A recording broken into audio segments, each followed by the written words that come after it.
शुक्रवारी सकाळच्या सुमारास बाळे येथे राजेश्वरी नगर या परिसरात एका कुटुंबात दुःखद निधन झाले होते आणि कालच्या पावसामुळे त्यांच्या घरासमोरून साधारण 1 किलोमीटरपर्यंत भरपूर पाणी रस्त्यावर साठले।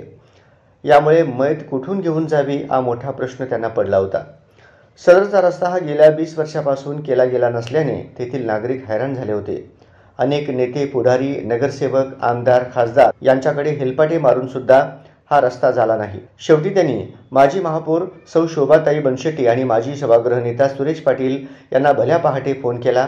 त्यांनी तातडीने दखल घेऊन झोन अधिकारी, इंजिनियर यांना संबंधित कामाच्या सूचना देऊन डागडुजी करून घेतली। माजी महापौर आणि माजी पक्षनेता या दोघांनी एकत्र येऊन सोलापुरातल्या समस्यांची पाहणी करून त्या समस्यांचे निराकरण करण्याची ही अनोखी सुरुवात बाळ्यातून सुरू झाली। या दोघांची दिलजमाई घडवल्यामुळे हा चमत्कार झाला असल्याचे नागरिकातून बोलले जात आहे। भाजपातील असे अनेक दिग्गज कार्यकर्ते आणि पदाधिकारी एकत्र येऊ नयेत यासाठी मोठी खेळी खेळली गेल्याचे या निमित्ताने चर्चिले जात आहे। जर भाजपातील काम करणारे कार्यकर्ते आणि पदाधिकारी ज्यांनी आता अज्ञातवास पत्करलाय या सर्वांनी बाहेर येऊन एकजूट होऊन सोलापूरच्या विकासासाठी हातभार लावायचे ठरवले तर सोलापुरातून भाजपाला कोणीही पराभूत करू शकणार नाही अशी आशा भारतीय जनता पार्टी प्रेमी असलेले नागरिक करत आहेत। वर्षापासून या ठिकाणी रस्ता आहे, ड्रेनेजची समस्या आहे, पिण्याची पाण्याची समस्या आहे। गेल्या मला ज्यावेळेस मीटिंग झालं त्यावेळेस मी गेल्या महिन्यापासून मी पत्र देते असताना आयुक्तांच्या आदेशानंतर सुद्धा या ठिकाणी काम होत नसेल तर हे एक दुर्दैवी आहे। मला वाटतं ह्या भयानक परिस्थिती राजेश्वर नगरमध्ये आहे, अनेक नगर या ठिकाणी आहेत। त्या ठिकाणी बाळे येथे राजेश्वरी नगर या ठिकाणी आजच मला इथल्या रहिवाशांनी फोन केलं, त्याबद्दल मी या ठिकाणी आलो। काही आमच्या महिला माता बंधू भगिनीची समस्या ऐकून घेतला। त्या समस्यामध्ये इथं खरं तर पहिल्यांदा रस्ता व्हायच्या अगोदर ड्रेनेज लाईन, पाण्याचं लाईन घातलं पाहिजे। ते न घालता काही अंतर्गत या ठिकाणी प्युअर ब्लॉक घालण्यात आलेला आहे। खरं तर प्युअर ब्लॉक यांनी कोणी लोकप्रतिनिधी आहेत त्यांना कळायला पाहिजे की आपण इथं ड्रेनेज लाईन घालून आणि पाण्याचं लाईन घालून हे प्युअर ब्लॉकने रस्ते केलं पाहिजे। गेल्या 15-20 वर्षापासून इकडे कुठलीही सोयीसुविधा दिलं गेलं नाही। मला तर आश्चर्य वाटतं आहे। आपण अनेक लोक इथं नगरसेवक आहे, आमदार आहेत, खासदार आहेत, पण नगरसेवकाला तुटपुंजी निधी असतं आहे, इथं आमदार आणि खासदारांना भरपूर निधी असतं आहे। यामध्ये जिल्हा नियोजन समितीचं याच्यामधनं पैसे मिळते, नगरोत्थानमधनं मिळते, विशेष अनुदानातून मिळतं आहे, मुख्यमंत्री उपमुख्यमंत्री यांच्या विशेष अनुदानातून पैसे मिळत असतात। एवढ्या मोठ्या प्रमाणात या शहर उत्तरमध्ये आमचं पालकमंत्री असताना खरं तर हे शहर उत्तरमध्ये एकही कामं राहू नये, सर्वच कामं झालं पाहिजे होतं।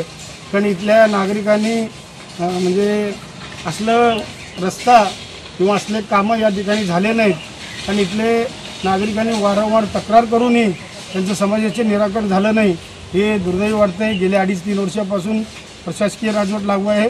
इथल्या नगरसेवकांना किंवा आम्हाला कोणाला निधी मिळत नाही। इथं आमदार आणि खासदारांनी लक्ष देऊन सर्व कामं केलं पाहिजे।